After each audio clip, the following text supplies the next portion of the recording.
Hello students, today I will discuss about the coordination chemistry and it's basically I will discuss the Jahn-Teller distortion which is in the coordination chemistry chapter. Okay, so what is Jahn-Teller distortion? I will discuss this thing and then in which compounds or in which coordination compounds we will observe the Jahn-Teller type of distortion and what are their features, how can we say that this molecule is distorted by Jahn-Teller distortion. Today I will discuss about these things. तो firstly distortion जो है, distortion का मतलब हम लोग जानते ही हैं. Suppose मेरे पास कोई पर्टिकुलर शेप या कोई स्ट्रक्चर है, ठीक है, उस स्ट्रक्चर का डिफॉर्मेशन या डिस्टॉर्शन, ठीक है ना. मतलब जो स्ट्रक्चर, सपोज कोई एक मेरा टेट्रागोनल स्ट्रक्चर था, that is our tetragonal structure. हाँ, this one only that four sides, इसको अगर हम लोग टेट्रागोनल बोलेंगे तो इसका सपोज कोई एक या दो जो साइड है, सपोज ये इलोंगेट हो गया या बेंड हो गया, तो ऐसे टाइप को हम लोग मेनली टेट्रागोनल डिस्टॉर्शन बोलते हैं. तो Jahn-Teller डिस्टॉर्शन जो है, Jahn-Teller distortion actually says about that if we have any type of non linear geometrical compound, if we have any type of non-linear, so compound should not be linear. okay, non-linear अगर कोई मेरे पास कोई compound है तो उस compound में हम लोग Jahn-Teller डिस्टॉर्शन देख सकते हैं. तो मेनली हम लोगों का Jahn-Teller डिस्टॉर्शन जो है ये ऑक्टाहेड्रॉन कॉम्प्लेक्स के लिए इंपॉर्टेंट है, ठीक है. तो इसीलिए मैं यहाँ पर एक ऑक्टाहेड्रल कंपाउंड में ड्रॉ किया हूँ, तो इसीलिए मैं यहाँ पर ऑक्टाहेड्रल सिमेट्री लिखा हूँ. सो that is our octahedral symmetrical compound, that is suppose that is our coordination compound, because in the center we have the metal and the 6 ligands are there which is surrounded by the metal. Okay, so now the tetragonal distortion, what does it mean? Actually we know that in that octahedral structure ये जो दो ligands है, बीच में metal, ऊपर में एक ligand, नीचे में एक लिगैंड, ये दोनों को हम लोग एक्सियल बोलते हैं. These are the axial bonds, ये दोनों को हम लोग एक्सियल बॉन्ड्स बोलते हैं. और यहाँ पर जो चारों बॉन्ड्स है, यहाँ पर जो चारों बॉन्ड मतलब जो चारों लिगैंड के साथ बॉन्ड बना हुआ है, इसको हम लोग इक्वेटोरियल बॉन्ड बोलते हैं. These are known as the equatorial bonds. तो मतलब क्या हुआ, ऑक्टाहेड्रल स्ट्रक्चर कैसे होता है. सपोज ये एक मेरा प्लेन है, suppose this is our plane. इस प्लेन में क्या हुआ, बीच में एक मेटल है, यहाँ पर एक मेटल है और चारों कॉर्नर में लिगैंड है, ठीक है. तो ये जो है दिस थी मेटल और चारों लिगैंड. उसके बाद क्या हुआ, ये जो मेरा कॉपी है, इस कॉपी का जस्ट एक ऊपर में जहाँ पर मेटल था, जहाँ पर सपोज यहाँ पर मेरा मेटल था, इसके ऊपर में ऐसे करके यहाँ पर एक लिगैंड होगा, ऐसे बॉन्ड बना हुआ है, और इस कॉपी के नीचे में भी सेम टाइप और एक लिगैंड है, ठीक है, जो मेटल के साथ बॉन्ड बना है. तो ये जो ऊपर और नीचे जो मेटल के साथ बॉन्ड हम लोग दिखा रहे हैं, this is known as the axial. और यहाँ पर जो चारों जो बॉन्ड जो मेटल के साथ जो चारों लिगैंड जो बना हुआ है, इसको हम लोग मेनली इक्वेटोरियल बॉन्ड्स बोलते हैं. तो कभी कभी ऑक्टाहेड्रॉन कॉम्प्लेक्स के लिए हम लोग देख सकते हैं कि ये जो एक्सियल जो दो बॉन्ड्स है, ये कभी कभी क्या हो सकता है, इक्वेटोरियल जो बॉन्ड्स है इससे इलोंगेट कर सकते हैं. मतलब इस एक्सियल का जो बॉन्ड लेंथ होगा, ये इक्वेटोरियल से ज्यादा हो सकता है. तो ऐसा अगर हम लोग देखें तो उसको हम लोग Z out type of distortion बोलते हैं. देखो हम लोग यहाँ पर लिखे हैं, एक्सियल अगर ज्यादा है देन द इक्वेटोरियल, तो इसको हम लोग जेड आउट बोलते हैं. और इसका उल्टा भी हो सकता है, मतलब यहाँ पर एक्सियल है, एक्सियल जो बॉन्ड्स है इससे इक्वेटोरियल बॉन्ड्स ज्यादा लंबा है, तो उसको हम लोग जेड इन बोल सकते हैं. तो ऐसा क्यों बोल रहे हैं, why we are telling about the Z in Z out, what is the reason behind. Suppose this is our X axis जो हम लोग यहाँ पर दिखाएं, suppose this is our X axis, this is our Y axis and this is our Z axis. Means जो metal का जो axial bonds बना रहा है ऊपर और नीचे, सपोज ये है मेरा जेड एक्सिस, ठीक है। तो ये अगर मेरा जेड एक्सिस है, ये मेरा जेड एक्सिस है, तो एक्शियल का बॉन्ड लेंथ अगर ज्यादा होगा, सपोज ये मेटल लिगैंड जो बॉन्ड है ये ज्यादा लंबा है, ये ज्यादा लंबा, ये भी ज्यादा लंबा है देन दिस इक्वेटोरियल बॉन्ड, तब हम लोग क्या बोल सकते हैं कि इसका जेड एक्सिस ज्यादा लंबा है। तो जेड एक्सिस ज्यादा लंबा है मतलब जेड एक्सिस ज्यादा दूर में चला गया, जेड एक्सिस मेटल से ज्यादा दूर में जा रहा है, इसीलिए इसको हम लोग जेड आउट, मतलब ये निकल गया। जेड एक्सिस आउट मतलब मेटल से जेड एक्सिस बराबर जो लिगेंड है उसका डिस्टेंस ज्यादा है, इसीलिए उसको हम लोग जेड आउट बोल रहे हैं। और अपोजिटली अगर एक्शियल का जो बॉन्ड लेंथ ये अगर छोटा है, सपोज ये मेटल लिगेंड बॉन्ड छोटा है, मेटल लिगेंड बॉन्ड छोटा है than these 4 equatorial bonds, then हम लोग क्या बोल सकते हैं कि मेटल और लिगेंड, ये जो लिगेंड है ये बहुत पास पास है, ये लोग ज्यादा दूर नहीं है, इसका इंटरेक्शन ज्यादा स्ट्रांग है मेटल लिगेंड एक्शियल का, तो इसीलिए इसको हम लोग जेड इन बोलेंगे। मतलब जेड एक्सिस बराबर ये लिगेंड बहुत क्लोज है to that metal centre, that's why we can tell that is z in. इसीलिए this type of distortion is known as the tetragonal distortion. Tetragon का मतलब है चारों साइड है, तो ये चारों साइड जो है with compare to that 4 sides, ये जो एक्शियल बॉन्ड्स है ये कभी कभी लंबा भी हो सकता है, कभी कभी छोटा भी हो सकता है, particularly for the octahedron coordination compounds. तो Jahn Teller distortion mainly tells about the tetragonal distortion for any type of non-linear geometrical compound, for any type of non-linear geometrical compound. So Genteler distortion, और एक बार सुन लो क्या है, Genteler distortion tells about the distortion from any type of non-linear geometry।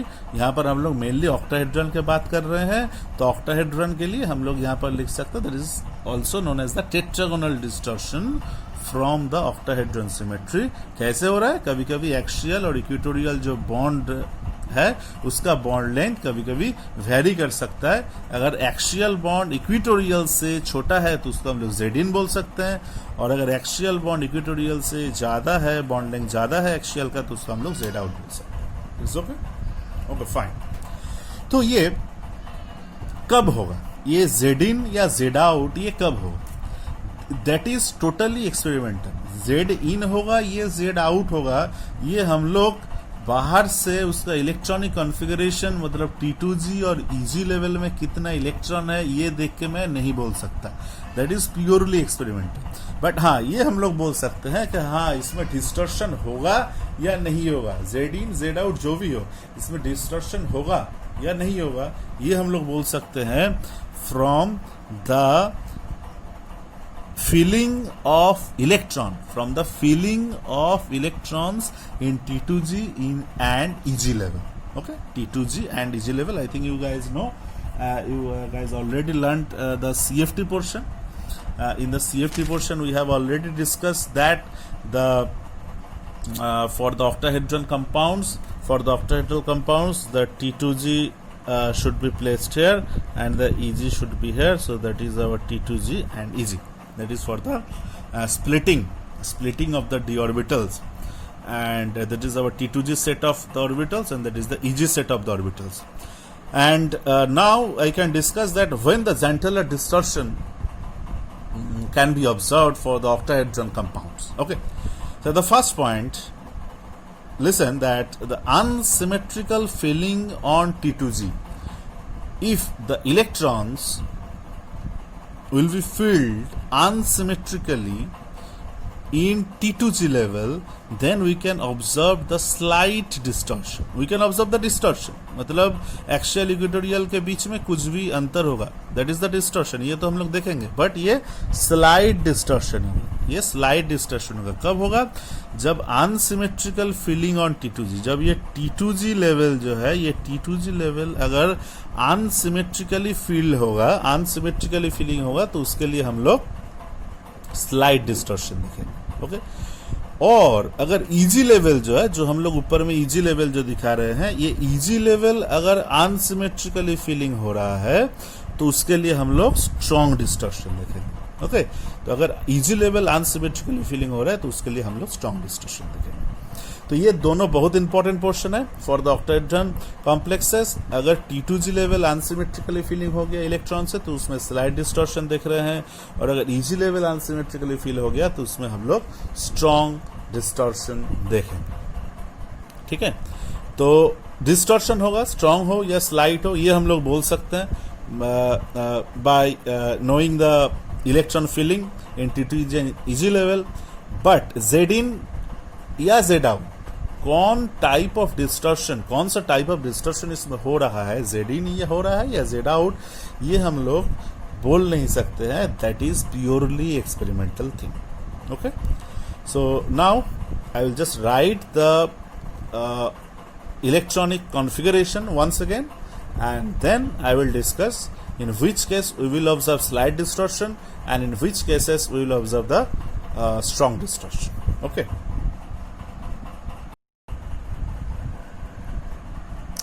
okay, so that is our octahedron geometry का हम लोग बात कर रहे हैं। तो इसमें हम लोग D0 से लेके D10 तक जाएंगे। सो D0, D1, D2, D3, D4, D5, D6, D7, D8, D9, D10 mainly हम लोग डिस्कस करेंगे। तो D0 के लिए हम लोग क्या जानते हैं? हाँ, इसमें T2G में भी 0 है, EG में भी 0 है, और ये कब है? जब हाई स्पिन लो स्पिन दोनों के केस में ही है, तो यहाँ पर कोई भी डिस्टॉर्शन नहीं है क्योंकि इलेक्ट्रॉन ही नहीं है। D1 जब होगा तब क्या होगा? T2G 1 होगा, EG 0 होगा, है ना। T2G में एक इलेक्ट्रॉन जाएगा ऑक्टाहेड्रन के लिए। ये भी हाई स्पिन लो स्पिन के लिए एप्लीकेबल है, ठीक है। ये भी हाई स्पिन लो स्पिन दोनों के लिए एप्लीकेबल है। That is D1, that is T2G1। तो इसमें क्या होगा? कोई डिस्टॉर्शन होगा? हाँ, होगा, क्योंकि यहाँ पर T2G इज अनसिमेट्रिकली फील्ड। तो इसमें कैसा डिस्टॉर्शन होगा? इसमें हम लोग स्लाइट डिस्टॉर्शन देख सकते हैं, स्लाइट डिस्टॉर्शन देख सकते हैं। D2 का केस में क्या होगा?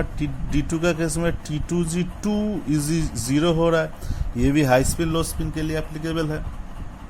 T2G2 मतलब that is also unsymmetrical feeling. तो इसमें भी हम लोग बोल सकते हैं हाँ, इसमें भी स्लाइड डिस्टॉर्शन होगा। D3 में होगा क्या? That is T2G3 EG 0, T2G3 EG 0, that is also for high spin low spin.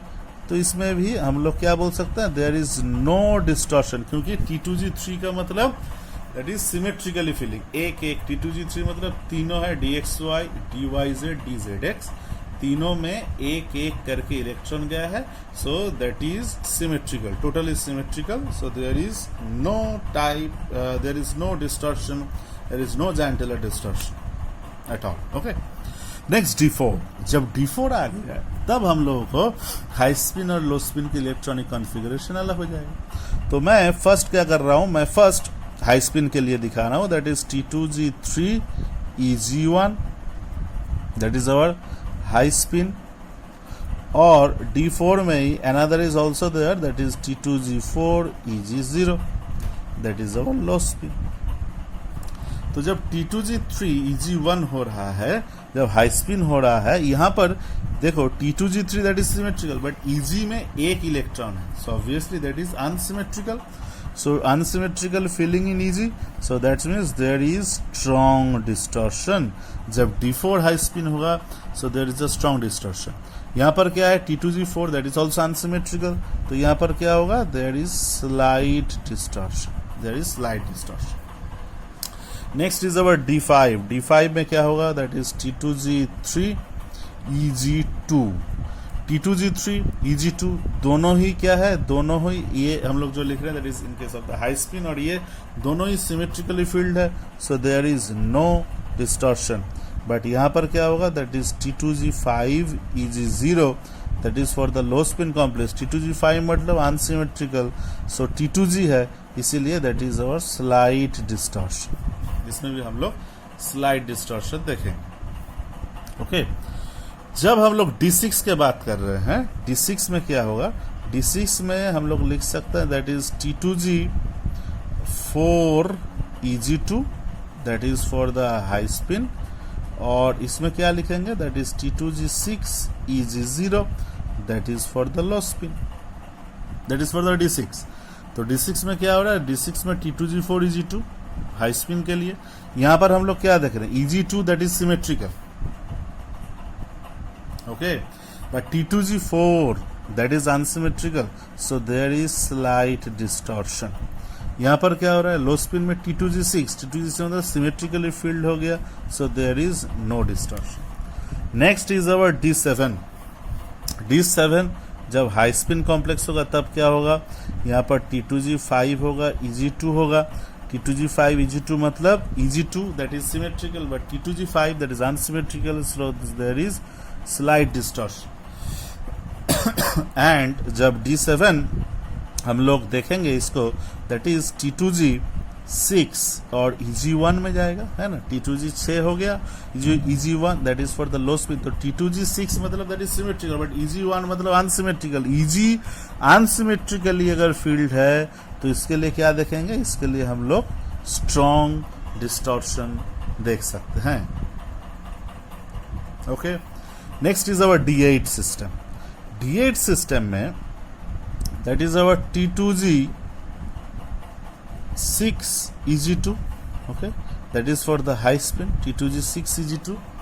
तो इस केस में क्या होगा, T2G6 मतलब that is totally symmetrical, EG2 that is also symmetrical, so there is no distortion. But ये जब D8 system जब लो spin में आएगा तब क्या होगा, that is T2G6 that is also EG2. But यहाँ पर एक बहुत इंपॉर्टेंट एक चीज है, that is very very important, that D8 system, I will just mark here asterisk. Why? Because when we write that this T2G6 EG2 in case of the low spin, then we can see that we can feel the electron in this way, that is T2G, here is EG, so T2G6 EG2, T2G6 that is T2G6, but EG2 that means here only that two electron, here only that two electron, the electron जो है ये यहाँ पर नहीं जाएगा, ये यहाँ पर रहेगा, because that is our low spin, that is our low spin. High spin के केस में, हाई स्पिन के केस में क्या हो रहा है, हाई स्पिन के केस में इलेक्ट्रॉन यहाँ पर चला जाएगा, तब ये सिमेट्रिकल हो जाएगा. बट जब लो स्पिन होगा तो ये दोनों इलेक्ट्रॉन साथ साथ रहेगा, इसलिए D8 जब लो स्पिन होगा तो यहाँ पर हम लोग स्ट्रॉन्ग डिस्टॉर्शन देखेंगे, क्योंकि that is actually a unsymmetrical filling of electron in the EG level, that's why we can observe the strong distortion. Next हम लोग T2G6 EG3 के बात कर रहे हैं, तो ये तो सेम है, high spin and low spin दोनों के लिए है. T2G6 is symmetrically filled, but EG3 मतलब unsymmetrical, so here we can also observe the strong distortion. And in case of the D10, we can observe that is T2G6 EG4, so all are symmetrical, that is high spin and low spin के लिए, so there is no distortion. Okay. So here actually what we have done here, that we have written the electronic configuration of D0 to D10 electronic configuration by putting the electron in T2G level and EG level, and after that we have observed that they are symmetrically filled or unsymmetrically filled. Okay. And after the observation we can conclude that in which case we will observe the strong Jahn-Teller distortion and slight Jahn-Teller distortion. Okay, so at conclusion we can conclude that when the electron in case of the octahedron compounds, the Eg level is unsymmetrically filled, then we will observe the strong distortion. So here I just mark here in which case we will observe that the strong distortion, यहाँ पर एक है, यहाँ पर एक है, दो हो गया, यहाँ पर अनदर वन एंड यहाँ पर अनदर वन. तो ये चारों जो इलेक्ट्रॉनिक कॉन्फ़िगरेशन है ये बहुत इंपॉर्टेंट है, and particularly in this cases we will observe the strong distortion. Strong distortion मतलब जेड इन या जेड आउट, कोई एक हम लोग देखेंगे. जेड इन भी देख सकते हैं, जेड आउट भी दे सकते हैं, कोई एक देखेंगे, but that is experimental. Z in Z out, that is experimental. कौन सा होगा? But obviously there would be a strong distortion for these four type, that is D4 high spin complex, D4 high spin complex strong, then D7 low spin complex strong, then D8 low spin complex and D9 high spin and low spin complex. In these four cases we will observe the strong Jahn-Taylor distortion, that may be Z in or Z out. Okay, so you can check the previous year questions also in part 2 level. The question maybe arise like that. If we tell about the NiCl4 2 minus. Okay, NiCl4 2 minus. So अगर तुमको पूछा गया कि NiCl4 2 minus में हम लोग Jahn-Taylor distortion देखेंगे या नहीं देखेंगे, तो इसका आंसर हम लोग कैसे दे सकते हैं? ठीक, इसको देख लो. तो Cl जो है, Cl minus, that is actually a weak field ligand. That is actually a weak field ligand, that is not a strong field ligand. Okay, तो ये मेरा वीक फील्ड लिगैंड है. तो अगर ये वीक फील्ड लिगैंड है तो इसके लिए हम लोग क्या देखेंगे? वीक फील्ड के लिए हम लोग मेनली हाई स्पिन कॉम्प्लेक्स देखते हैं. वीक फील्ड के लिए हम लोग मेनली हाई स्पिन कॉम्प्लेक्स देखते हैं. ओके, तो ये that is our high spin complex. Now nickel Cl4 2 minus में यहाँ पर क्या है? निकेल 2 प्लस है, क्योंकि Cl is -1, all total charge is 2 minus, so nickel is in the +2. तो निकेल अगर +2 में है तो इसमें कितना इलेक्ट्रॉन रहेगा? निकेल मतलब the atomic number that is 28. 2 electron निकाल दो, कितना होगा? 28 से दैट इज आवर 26, तो 18 26, इसका मतलब that is our D8 system. That is our D8 system. तो अभी जस्ट तुमको देखना है, that is our D8 system, that is our high spin. So D8 high spin, so there is no distortion. So NiCl4 2 minus का अगर हम लोग बात करें, that is not octahedral geometry but that is a tetrahedral geometry. But in case of NiCl4 2 minus, अगर ये tetrahedron भी है तो यहाँ पर कोई भी हम लोग distortion नहीं देखेंगे. ठीक है, ऐसा ही अगर हम लोग कोई भी जैसे another example we can also take like that is chromium CrCN whole 6 3 minus. तो यहाँ पर chromium क्या है? That is +3. CN minus means that is our strong field ligand. Strong field मतलब that is our low spin complex. Chromium 3+ का मतलब, chromium मतलब कितना है? 24. क्रोमियम मतलब 24. 24 से 3 निकाल दो, कितना हो गया? 21 मतलब that is our D3 system. That is our D3 system. अगर CrCN6 3 माइनस है, so that is our D3 low spin complex. देख लो अभी, that is our D3 high spin या लो स्पिन कॉम्प्लेक्स है, so there is no distortion we will observe. Another example we can also take. Suppose there is a question like that is FeCN6. That is our FeCN6 4 minus, just like K4 FeCN6. Okay, so Cn, that means it will form a low spin complex. Iron 4 minus यहाँ पर है, यहाँ पर 6 था, that is 2 plus. Iron मतलब कितना है, iron मतलब है 26, एटॉमिक नंबर 26 है, 26 से 2 इलेक्ट्रॉन निकाल दो, कितना हो गया 24, 24 है तो 18 से 24 दैट मीन्स D6 सिस्टम। तो जब ये D6 सिस्टम, या भी ये देख लो D6 सिस्टम लो स्पिन अगर कॉम्प्लेक्स है तो यहाँ पर कोई भी डिस्टॉर्शन हम लोग नहीं देखेंगे। तो ऐसे ही करके एक एक करके मैं जितना भी एग्जांपल दे रहा हूँ यहाँ पर तुम लोग देख रहे हो कि कोई भी डिस्टॉर्शन नहीं हो रहा है। ऐसा भी एग्जांपल हम लोग देख सकते हैं कि जहां पर डिस्टॉर्शन होगा। कैसे, और एक एग्जांपल देख लो। Okay, suppose we have CO that is cobalt CN6 4 minus, cobalt CN6 4 minus. Now CN minus strong field मतलब लो स्पिन, कोबाल्ट मतलब आयरन इज 26, आयरन अगर 26 है तो कोबाल्ट कितना है 27, 27 से 2 निकाल दो, कितना हो गया 25, 18 से 25 कर लो, क्या हो गया D7। तो अभी देखो D7 हो गया, लो स्पिन हो गया। अभी मेरा चार्ट में आ जाओ D7 लो स्पिन, तो यहाँ पर हम लोग क्या देखेंगे, that is a strong distortion. Strong होगा मतलब एक्सियल और इक्वेटोरियल, ये जो दोनों बॉन्ड लेंथ होगा इसमें हम लोग क्या देख सकते हैं, इसमें ये दोनों में बहुत अंतर होगा, बॉन्ड लेंथ का बहुत अंतर होगा, मतलब यहाँ पर strong distortion we can observe in case of the CO CN6 4 minus. तो ऐसे ही MCQ आ सकता है।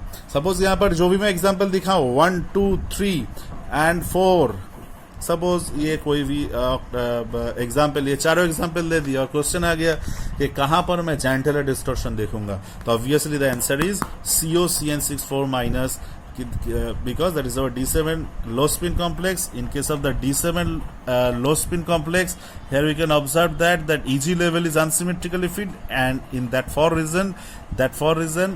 for that reason that there we can observe the strong Jahn Taylor distortion. Okay, तो ऐसा ही एग्जाम्पल आ सकता है, इसको प्रैक्टिस करो, ठीक है। Okay, thank you.